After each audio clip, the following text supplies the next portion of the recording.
வணக்கம் கன்னிராசி அன்பர்களே, உங்கள் ராசிநாதன் புதன் லாபஸ்தானமான கடகராசியிலே இருக்கக்கூடிய சூழ்நிலையிலே அவர் வக்ரம் அப்படிங்கிற ஒரு சூழ்நிலையும் எடுக்கக்கூடிய ஜூலை மாதம். நீங்கள் நார்மலாகவே எதையும் டோன்ட் கேர், வந்தது பார்த்துக்கலாம், வந்தது வரட்டும் அப்படின்னு ஸ்ட்ரெயிட்டாக போகக்கூடிய ஆசாமி.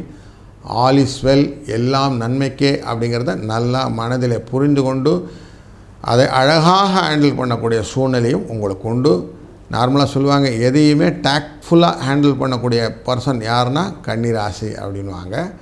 ஏன்னா எங்கே நம்ம தன்மையாக போகணும், எங்கே கொஞ்சம் மேலே நிற்கணும்னு கிளியராக தெரிஞ்சவங்க, அந்த பர்சன்டேஜை கொஞ்சம் கூட மாற்றாது அதை அப்படியே எக்ஸிக்யூட் பண்ணக்கூடியவங்க. நார்மலாக எப்படி சொல்லணும்னா, பெண் குழந்தைகள் தன்னுடைய தகப்பன்கிட்ட எப்படி தன் காரியத்தை அழகாக ஹேண்டில் பண்ணி வாங்கிக்கிறாங்களோ, அந்த செல்லம் கொஞ்சாடி அந்த செல்லமாக கேட்டு வாங்கிக்கிறது அப்படிங்கிறது தான் உங்களுடைய ஐடியா. எப்போவுமே இந்த ஐடியாலஜியில் தான் கன்னிராசியார்கள் நிறைய விஷயங்களை அப்படி கையகப்படுத்தி கொண்டிருக்கிறீர்கள் என்ற பெரிய உண்மை உங்களுக்கும் தெரியும். இந்த மாதிரி நேரத்தில் இந்த ஜூலை மாதம் உங்களுக்கு ராசிநாதன் லாபத்தை கொடுக்கக்கூடிய சூழ்நிலையில் இருந்தாலும், உங்கள் ராசியின் 12க்குரியவனான சூரியன் லாபஸ்தானத்துக்கு வருவதனாலும் அரசாங்க தொடர்பான விஷயங்கள்லாம் லாபம் கிடைக்கும். புதிய கான்ட்ராக்டெலாம் வர்றதுக்கான வாய்ப்புகளும் இருக்குது. வெளிநாட்டு வர்த்தக தொடர்புகள் உங்களுக்கு லாபத்தை கொடுக்கக்கூடிய சூழ்நிலை. சின்ன சின்ன விஷயங்கள் எல்லாம் கூட பெருசுப்படுத்தாமல் இருக்கக்கூடியதனால சகோதரத்தில் ஒரு நல்ல ஒற்றுமை போன்ற நல்ல விஷயங்கள் எல்லாம் இருக்க போகிறது. இந்த மாதத்தில் குரு மிதுன ராசியான உங்கள் ராசிநாதனுடைய வீட்டில் இருக்கிறாரு. அவர் 10ஆம் இடமான தொழில் ஸ்தானத்தில் இருக்கிறதுனால பிரயாணங்கள், இடப்பெயர்ச்சிகள் வருவதற்கான வாய்ப்புகள் உண்டு. யாருன்னா டிரான்ஸ்ஃபர்ஸ்லாம் எதிர்பார்த்துறீங்க, அந்த டிரான்ஸ்ஃபர்ஸ் நல்லபடியாக கிடைக்கும். குடும்பத்தை விட்டு கொஞ்சம் பெரிதலான விஷயங்கள் நடந்தாலும் லாபம் உண்டாகக்கூடிய சூழ்நிலை இருக்கிறது. அதனால் கொஞ்சம் விட்டு அதுக்கு வெளியில் போய் சம்பாதித்து திரும்பி வரக்கூடிய சூழ்நிலை காட்டுறதுனால இந்த மாதம் அதெல்லாம் கிக் ஸ்டார்ட் ஆகிறதுக்கு வாய்ப்புகள் நிறைய இருக்குது. வேலை தேடும் அன்பர்களுக்கு வேலைக்கான முகாந்திரங்கள் நல்லா தெரியுது. வேலை கிடைக்கக்கூடிய சூழ்நிலை, புதிய மாற்றங்கள் வருவதற்கான வாய்ப்புகள். இடப்பெயர்ச்சிகள் எப்பவுமே பதவி உயர்வோடு இருப்பதாக அமைவதனாலே கொஞ்சம் சம்பள உயர்வு போன்றவைகள்லாம் கிடைக்கிறது நல்ல விஷயங்கள்லாம் இருக்குது.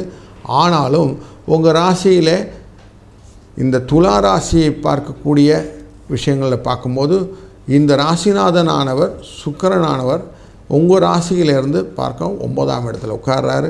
அவ்வளவு சுகமான இடத்துல இல்லை அப்படிங்கிறதும், அதனால் கொஞ்சம் மனதில் சில கிளேசங்கள் வருவதற்கான வாய்ப்புகள் வருவதற்கும் வாய்ப்பு இருக்குது. சனி பகவான் ஏற்கனவே உங்கள் ராசியை நேரடியாக பார்த்துக்கிட்டு இருக்கிற நேரத்தில் வக்கரகதியை அடையக்கூடிய சூழ்நிலையும் இருக்கிறது. வக்கரகதியாக அடைந்தனால என்ன ஆகுதுன்னா, நன்மையை தருகிறார். என்ன நன்மை? கொடுத்த காசு திரும்பி வர்றதுக்கு வாய்ப்புகள் உண்டு. கொஞ்சம் வழக்குகள் உங்கள் பக்கம் சாதனமாக வாய்ப்புகளாக இருக்குது. வாழ்க்கையில் எப்பயும் நெறிமுறையோடு நடந்து கொண்டிருப்பவர்களுக்கு லாபத்தை பெற்றுத்தரக்கூடிய சூழ்நிலை இருப்பதனாலே லக்ஷ்மி கடாட்சத்தை உண்டாக்கக்கூடிய சூழ்நிலையை இந்த சனி பகவான் ஏற்படுத்தக்கூடிய ஒரு நல்ல வாய்ப்பு இந்த வக்கரத்தின் மூலியமாக நடைபெறக்கூடிய வாய்ப்பு இருக்கிறது. கும்பராசிக்குள்ளர் 5ஆம் இடமான ராகு உட்கார்ந்துருக்கிறாரு. இவர் உங்கள் குழந்தை விஷயத்துலேயும் நல்ல விஷயமான ஒரு சூழ்நிலையை ஏற்படுத்துகிறார். சனி பகவானாலுடைய ஒரு தொடர்பினால் 5, 6 இந்த தொடர்பெல்லாம் குழந்தைகளுடைய வாழ்க்கையில் சின்ன சின்ன கடன்கள் வாங்கி அவர்களை கரை சேர்க்க வேண்டிய சூழ்நிலையினால் எஜுகேஷன் ரிலேட்டடான கடன்கள் எல்லாம் வரக்கூடிய வாய்ப்புகள். பொருளாதாரத்திலே சில தடைகள் எல்லாம் வந்தால் கூட அதை ஓவர் கம் பண்ணி எப்படின்னா அவங்கள கரை சேர்த்தணும் சார் அப்படிங்கிற ஒரு விஷயம். அவங்களுக்கு படிப்புக்கு மோஸ்ட்லி இந்த படிப்பெல்லாம் ஏஐ ரிலேட்டடான படிப்புகளாக இருக்கும். அந்த மாதிரி படிப்புகளெல்லாம் கரெக்டாக எடுத்து கொடுப்பீங்க. இதை படிங்க, இதை படித்தா கம்ப்யூட்டர் ஏஐயில் நல்லா இருக்குது, இப்போ இதுதான் ஃபீல்டு, ஏரோநாட்டிக் நல்லா இருக்குது, ரோபோட்டிக் நல்லா இருக்குதுன்னு சொல்லி இதெல்லாம் படிக்க வைக்கக்கூடிய சூழ்நிலையும் அவங்களுக்கு டைரெக்ஷனும் கரெக்டாக அதுக்கேற்ற மாதிரி காட்டுவீங்க. அதுக்கேற்ற மாதிரி காலேஜஸ் எல்லாம் பரவாயில்லைங்க, கொஞ்சம் காசு செலவானாலும் நான் எப்படியான என் பிள்ளையை படிச்சு வச்சுறேன் அப்படிங்கிற ஒரு எண்ணத்தோடு செயல்படக்கூடிய ஒரு நல்ல பேரண்ட்ஸ் அப்படிங்கிற சூழ்நிலையை உங்கள் மனத்தை செட் பண்ணும். அதே மாதிரி தான் குழந்தைகளுக்கும் அந்த மனத்தை கொண்டு வரும். புதன் 11ஆவது இடத்துல இருப்பதனாலே புத்தி செயல்பாடுகள் நல்லா இருக்கிறதுனாலையும் லாபத்தை பெற்றுத்தருவதனாலையும் குழந்தைகள் வாழ்க்கையில் நல்லதொரு சூழ்நிலை. மகர ராசியை பார்க்கக்கூடிய அந்த விஷயம் புதனுக்கு ஃபஸ்ட் கிளாஸாக உங்களுக்கு நல்ல வாய்ப்புகளை ஏற்படுத்தி கொடுக்கும் தெரிகிறது.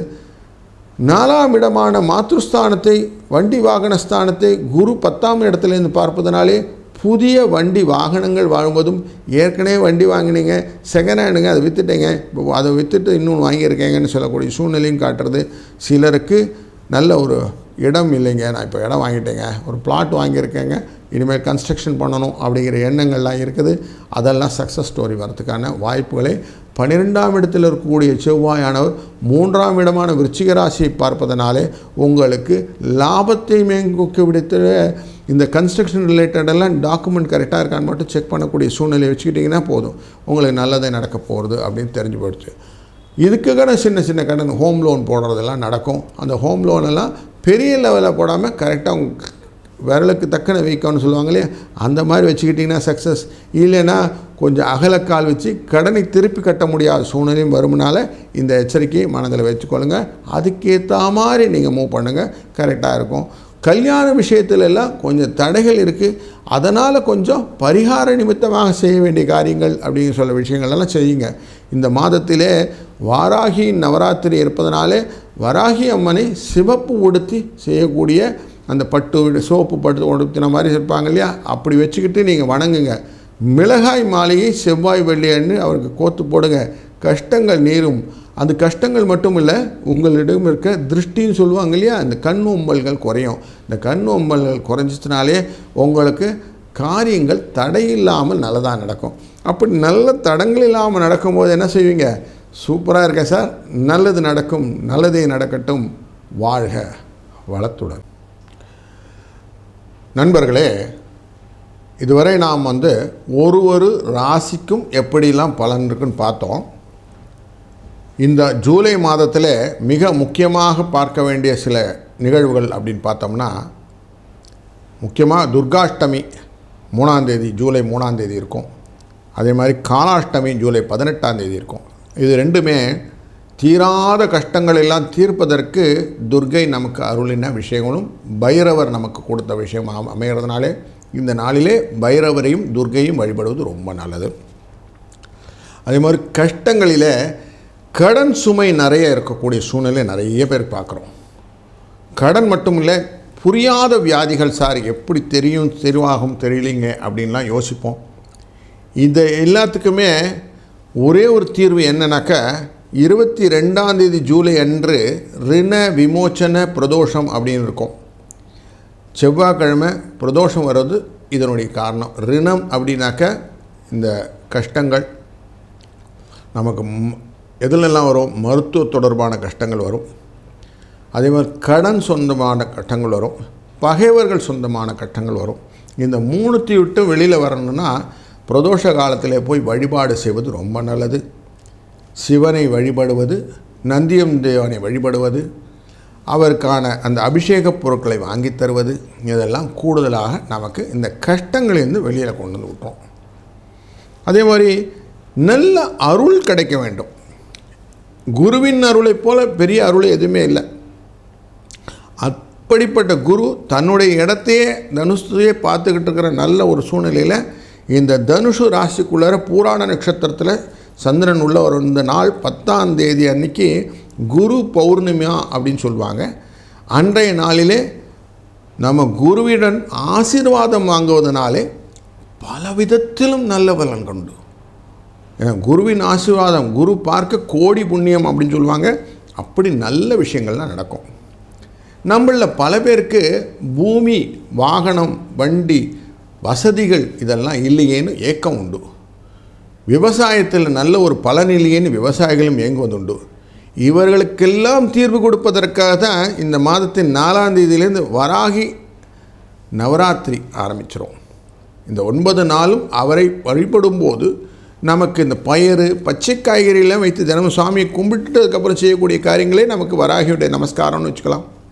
அதனால் வாழ்க்கையில் நல்ல முன்னேற்றங்கள், தடைகள் நீங்கும், எதிரிகள் நம்மளை விட்டு ஓடி விடுவார்கள். செய்வினை போன்ற விஷயங்களெல்லாம் நம்மளை கண்ட ஓடிடும். அந்த மாதிரி சூழ்நிலை காட்டுறது. முன்னோர்களின் ஆசீர்வாதம், பெரியோர்களின் ஆசீர்வாதம் வேணும். இறந்தவர்கள் நம்மளுடைய எப்பவுமே இருக்காங்க அப்படிங்கிற எண்ணத்தில் தான் ஆடி அமாவாசை 23ஆம் தேதி அன்றைக்கி இருக்குது. அன்று நீங்கள் பித்ருக்காரியங்கள்லாம் செய்யும்போது அவருடைய ஆசீர்வாதத்தை பெற்று செய்யக்கூடிய நல்ல நிகழ்வுகள் தான தர்மங்கள் எல்லாம் செய்யும்போது நமக்கு ரெசிப்ரோகேஷனாக கிடைக்கக்கூடியது வாழ்க்கையில் வளம் நலம். ஆடி மாதம் 28ஆம் தேதி ஆடிப்பூரம் அப்படின்னு இருக்குது. நமக்கு ஆடிப்பூரம்னாலே தெரியும், கொண்டாட்டமாக ஆண்டாளுக்கு சமர்ப்பிப்போம். வளையல் எல்லாம் வாங்கி குழந்தைகளுக்கு வீட்டிலேயே, நம்ம அவ்வளோ தூரம்லாம் போக வேண்டாம் சார், இங்கேயே குழந்தைகளுக்கெல்லாம் நம்ம கொடுத்து அவர்களை மகிழ்விக்கும் போது அதுவும் உங்களுக்கு ஆசீர்வாதமாக மாறி வாழ்க்கையிலே சுபிட்சம் வளம் வரணும். கல்யாண தடை, குடும்பத்திலே நல்ல நிகழ்வுகள், எந்த விதமான மாற்றமும் இல்லாமல் என் வாழ்க்கை போயிட்டே இருக்கு சார், எதை நோக்கி ஓடிட்டுருக்கேன் அப்படின்போது நல்ல ஒரு தெளிவு போன்ற நல்ல விஷயங்களெல்லாம் நடக்கணும்னா இந்த மாதிரி நிகழ்வுகளில் இப்படி பங்கேற்று கொண்டாலே போதும்.